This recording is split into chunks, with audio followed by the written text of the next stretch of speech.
Hey guys, so this is basically a continuation from my previous guide. I've been asked by a lot of people to redo it with a voiceover instead, so here it is. So this is the order the video is going to go in. I'm going to start with reviewing what I did wrong in my first video, then go over the general opener, crowd control, threat management, cooldowns, the healer, common mistakes, and where tanks fit in the general scope of things. So one of the problems with my original guide is I just use text to describe everything. I mean, it's not that this is bad or anything, but the issue with it is it's not in real time. You just have to stare at the text and the action bar to see what's going on, what to do. There were also these moments where I basically just sped the video up and went through it with just music playing, and you have to stare at what is going on based on the action bar, and I wasn't doing anything, really, other than just tanking. I could have cut it out of the video, but I didn't. So now that I've gone over a couple of mistakes with my last video, let's go ahead and cut into this video. Now, right here, I'm going to cover the general opener, which is pretty much the opener you're going to use for everything. As you can see, I've got just two targets up here, so I'm going to go ahead and mark them up with the X on one of them, skull on another, charge in. First things I hit were rend and cleave. Next thing is thunderclap, and then revenge. From then on, using defensive cooldowns whenever you can, watching out for anything that mobs do. If they start casting something, then you're going to want to interrupt it. For example, I'm saving my shockwave to try and stun them because they do this call flame moves that they're doing right now. It can only be interrupted after it's cast or during its cast, and with the stun, basically no normal interrupt will actually work with it. So it really helps if you know the pulls in advance. If you know what to do from the start, it's relatively easy.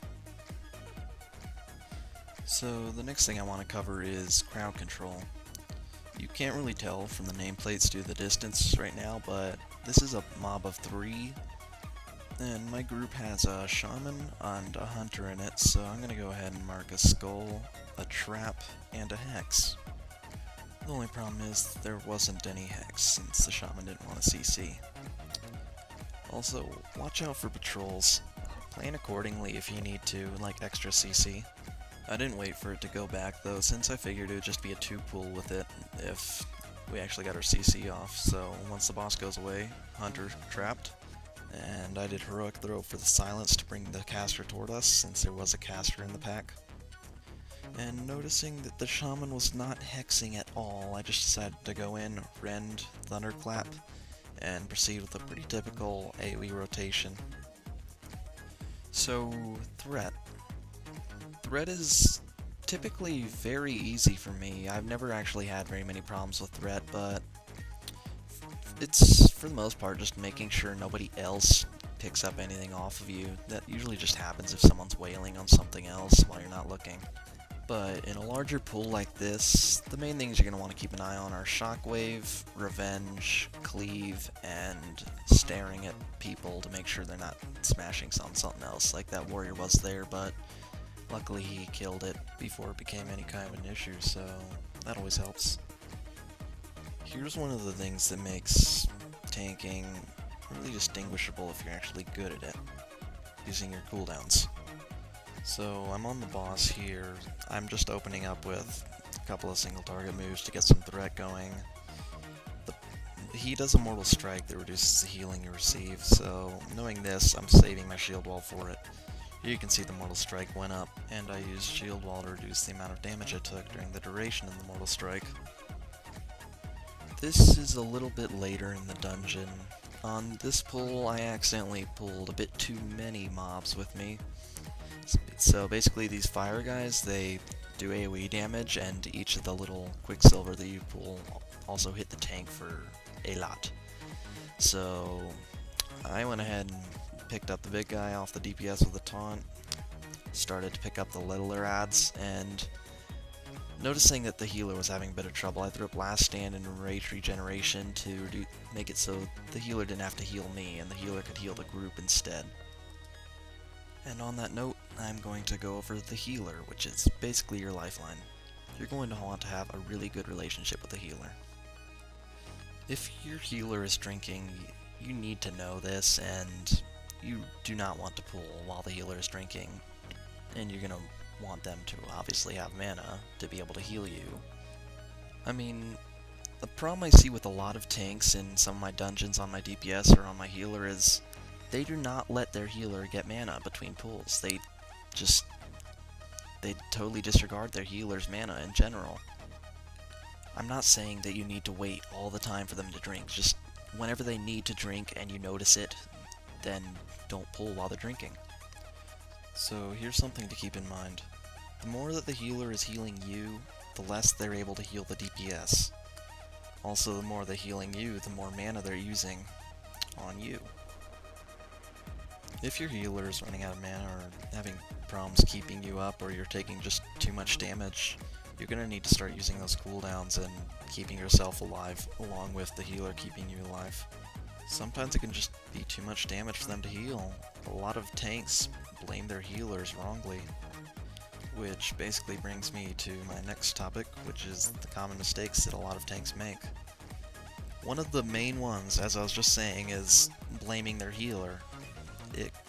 They can't always heal through the damage.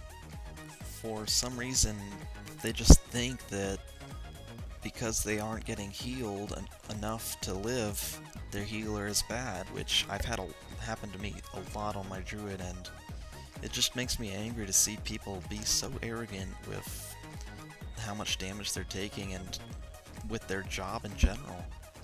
Another one is not picking up threat on something they don't have aggro on. For some reason, some tanks just let the mob keep wailing on the DPS and don't even bother picking it back up. They just focus on whatever they're currently on and treat it just like DPS, and don't even care about the whole idea of threat and making sure the mobs are on you. The other thing I see a lot is tanks in DPS gear. It doesn't really make much sense to me, but apparently people think that such a small amount of avoidance doesn't make that big of a difference at all. The truth is that it does. All of the min-maxing and everything like that is very much amplified in tanks. There are a lot of mobs hitting you at the same time, there's a lot of damage incoming, and basically every bit of damage you take has its own chance to just simply be avoided or reduced. Like, say you have 10% parade on your stat sheet. If there are 3 mobs on you, then that's pretty much 30% parade in value. Of course, it's not 30% parade on the actual sheet, but in terms of how much you're actually getting out of it, it's about 30%. And now I'm just going to go over where you exactly fit in the larger scope of things. As the tank, if anything goes wrong, usually you're the person that fixes things. For example, on this pull, my hunter died because he forgot to use his frost traps on the ads. So I ran over and I decided to pick them up off of him, but he died before I could actually save him due to the dot that was on him with the healing reduction, and now I'm just kind of kiting the ads, and when I start getting low on health, I try and get some distance from them using Intervene or Heroic Leap to try and drop the stacks so the healer can heal me up a bit. And basically, we actually downed the boss because I just managed to pick it up, and if we had a B-res, we might have been able to actually pick it up with the hunter, but we didn't, so I just kind of did it in a manual way, but just having the ads follow me around. So, back on the subject, the tank is basically, they're always the leader of the group. People always look to them as the leader of the group. Of course, a DPS or a healer can also fulfill the role, but it's a lot less common, and people usually just look up to the tanks as the leaders. So, if you're gonna tank, or if you want to tank, or you're used to tanking, then just keep in mind that you're gonna end up being the leader of the group most of the time. So make sure you know the fights. If you don't know the fights, it's always a good idea to look them up and just help your group mates to get through the dungeon if you can. Don't be one of those tanks that just yells at everyone and is like all getting angry at everyone if they don't do exactly what they want them to do, and improvise, honestly. If it's not going the way you want it to go, improvise, or let them know that this is how you want things done. Of course, go about it in a friendly manner. Don't exactly say, hey, do this now, just say, hey, can you please CC this target.